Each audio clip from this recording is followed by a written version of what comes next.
इस प्रकार का ट्वीट उन्हें शोभा नहीं देता है। हमेशा विवादों में रहना पर कोई अगर कुछ बोलेगा तो समझिए कि अपने आप पर कीचड़ उछालने के समान है। तो मुख्यमंत्री जी के ऊपर कोई अगर कोई टीका टिप्पणी करता है, अब कोई समस्या रही होगी, माननीय मुख्यमंत्री जी के संज्ञान में होगा, लेकिन इस प्रकार का बयान देकर वे हमेशा विवादों के घेरे को खड़ा करते हैं। जो नमस्कार, मैं प्रिंस कुशवाहा, फर्स्ट बिहार झारखंड देख रहे हैं। अशोक चौधरी के ट्वीट के बाद लगातार बिहार में सियासत तेज है।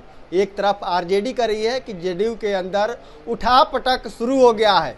अशोक चौधरी का ट्वीट सिर्फ टेलर है, अभी पिक्चर बाकी है। तो वही लगातार जेडीयू के जो मुख्य प्रवक्ता है नीरज कुमार कह रहे हैं कि हमारे नेता क्लाइमेट लीडर है, उन पे कोई सवाल नहीं खड़ा कर सकता। हम बात करेंगे आरएलएम के मुख्य प्रवक्ता हमारे साथ हैं। जिस तरह से अशोक चौधरी ट्वीट कर रहे हैं, क्या लग रहा है कि जेडीयू के अंदर खटपट चल रहा है? देखिए, अशोक चौधरी जी का ट्वीट को मैंने भी पढ़ा है, देखा है। अशोक चौधरी जी जेडीयू के वरिष्ठ नेता हैं, एनडीए गठबंधन में बिहार सरकार के माननीय मंत्री हैं। इस प्रकार का ट्वीट उन्हें शोभा नहीं देता है। हमेशा विवादों में रहना, विवादों में कुछ बात बोलना, विवादों में लिखना, ये एक माननीय मंत्री का मर्यादा नहीं होना चाहिए। उनको अभी 2025 के मिशन के लिए लगना चाहिए। 2025 में एनडीए गठबंधन का चुनाव होगा और उसमें कितनी मजबूती आएगी। सभी एनडीए गठबंधन के घटक दल मिलकर एनडीए के जो हमारे उम्मीदवार होंगे उनको परचम लहराना है 2025 में।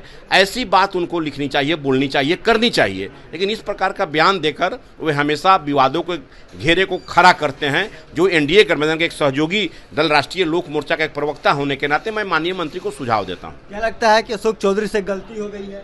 अब उसका तो खुलासा अशोक चौधरी जी करेंगे ना। वो माफी मांगनी चाहिए उनको। अब वो क्या करेंगे, देखिए, तो जनता दल यू का इंटरनली सवाल है और एक माननीय मंत्री हैं, आदरणीय विकास पुरुष मुख्यमंत्री नीतीश कुमार जी के कैबिनेट में वो मंत्री हैं।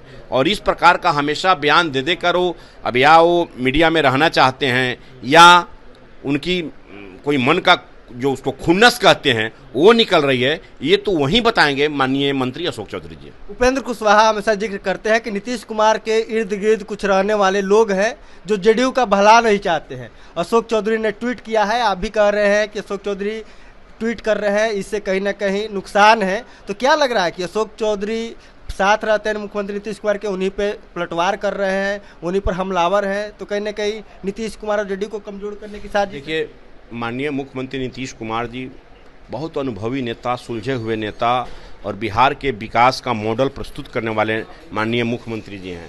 इसलिए उन पर कोई अगर कुछ बोलेगा तो समझिए कि अपने आप पर कीचड़ उछालने के समान है। इसलिए माननीय मुख्यमंत्री जी के ऊपर कोई अगर कोई टीका टिप्पणी करता है तो ये समझिए कि उनकी बहुत सोची और निम्न स्तर की उनको हम सोच का दर्जा दे सकते हैं। इसलिए माननीय मुख्यमंत्री जी बिहार को विकास के पैमाने पर जो ले गए हैं, इसके लिए बिहार वासी कृत संकल्पित है। और हम लोग एनडीए गठबंधन के सरकार में होने के नाते एनडीए गठबंधन में बखूबी से विकास हो रहा है। और मैं चाहता हूं अशोक चौधरी जी से, माननीय मंत्री हैं, पढ़े लिखे लोग हैं, वे इस प्रकार का कोई कमेंट नहीं करें ताकि कोई विपक्ष को बोलने का कभी सुअवसर प्राप्त हो। विपक्ष कर रही है कि अभी तो ये टेलर है, पिक्चर बाकी है। जेडीयू में जिस तरह से दो फाड़ हो गए हैं, अंदर खाने में उठापटक हो रहा है, तो क्या आपको भी लग रहा है कि जेडीयू में उठापटक है? विपक्ष अपने घर को देखे पहले, विपक्ष का क्या हर्ष होने वाला है और विपक्ष कहाँ है बिहार की धरती पर। वो लोग को पहले अपने घर को सुधारे, संवारे। हमारे एनडीए गठबंधन पर वो कुछ नहीं बोल सकते हैं। हमारे एनडीए गठबंधन में जो हम लोग का घटक दल है, भारतीय जनता पार्टी, राष्ट्रीय लोक मोर्चा, जनता दल यू, हिंदुस्तानी आवाम मोर्चा, लोक जनशक्ति पार्टी, रामविलास, सभी लोग हम लोग मिलजुल कर एनडीए गठबंधन की मजबूती में लगे हुए हैं। हमारे नेता कल से ही 25 सितंबर से भारत लेलिन अमर शहीद जगदेव प्रसाद जी की शहादत स्थल से बिहार यात्रा का शुरुआत कर रहे हैं। वहाँ सदस्यता महापर्व मनेगा और 4 दिवसीय यात्रा पर हमारे नेता कल से निकल रहे हैं एनडीए गठबंधन की मजबूती के लिए और राष्ट्रीय लोक मोर्चा के द्वारा आयोजित बिहार यात्रा को पूरे बिहार में संपन्न करने के लिए। एनडीए की मजबूती के लिए उपेंद्र कुशवाहा यात्रा पर निकल रहे हैं, लेकिन दोनों डिप्टी सीएम मुख्यमंत्री के एक सरकारी कार्यक्रम हो या निरीक्षण करना हो, उद्घाटन करना हो, किसी भी कार्यक्रम में अब दिखाई नहीं दे रहे हैं। सवाल खड़ा हो रहा है कि एनडीए में सब कुछ ठीक नहीं चल रहा है, बीजेपी और जेडीयू में नाराजगी की अभी।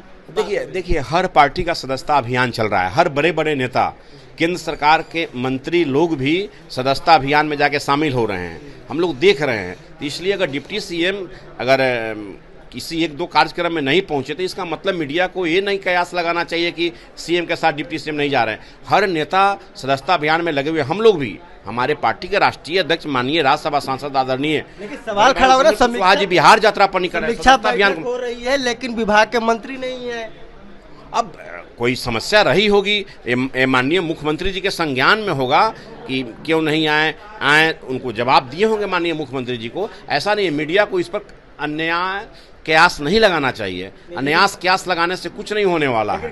अन्यास कयास का बात कर रहे हैं, लेकिन सम्राट चौधरी अभी 3 दिवसीय दौरे पर दिल्ली गए हैं सरकारी कार्यक्रम में भाग लेने के लिए, लेकिन यहाँ सरकारी कार्यक्रम में भाग लेने के लिए आप लोग कह रहे हैं कि सस्ता अभियान में बिजी है, तो इसके लिए टाइम मिल जा रहा है केंद्र के कार्यक्रम में भाग लेने के लिए, बिहार सरकार में टाइम नहीं मिल रहा है। इस सवाल का जवाब तो आप ही दे रहे हैं ना कि यहाँ के कार्यक्रम में, ये दिल्ली के कार्यक्रम में गए हैं, केंद्रीय कार्यक्रम में गए होंगे, तो रहा होगा कोई बिहार सरकार से जाएंगे तो डिप्टी सीएम जाएंगे। इसलिए उसके लिए आप मीडिया के भाई से मेरा अपील है कि एनडीए गठबंधन बहुत मजबूत है, अन्यथा कयास कुछ मत लगावे। 2025 के मिशन 2025 का जो बिहार विधानसभा चुनाव है उसमें आप लोग भी सहयोग दीजिए कि एक समृद्ध समाज का निर्माण हो। माननीय विकास पुरुष मुख्यमंत्री जिस प्रकार बिहार जर्जर बिहार को एक सुदृढ़ बिहार बनाए हैं, उसी प्रकार 2025 से 2030 तक बिहार एक अमन चैन शांति के साथ रहे, बिहारवासी पूरा मजबूती के साथ रहे, बिहार में अमन चैन शांति रहे।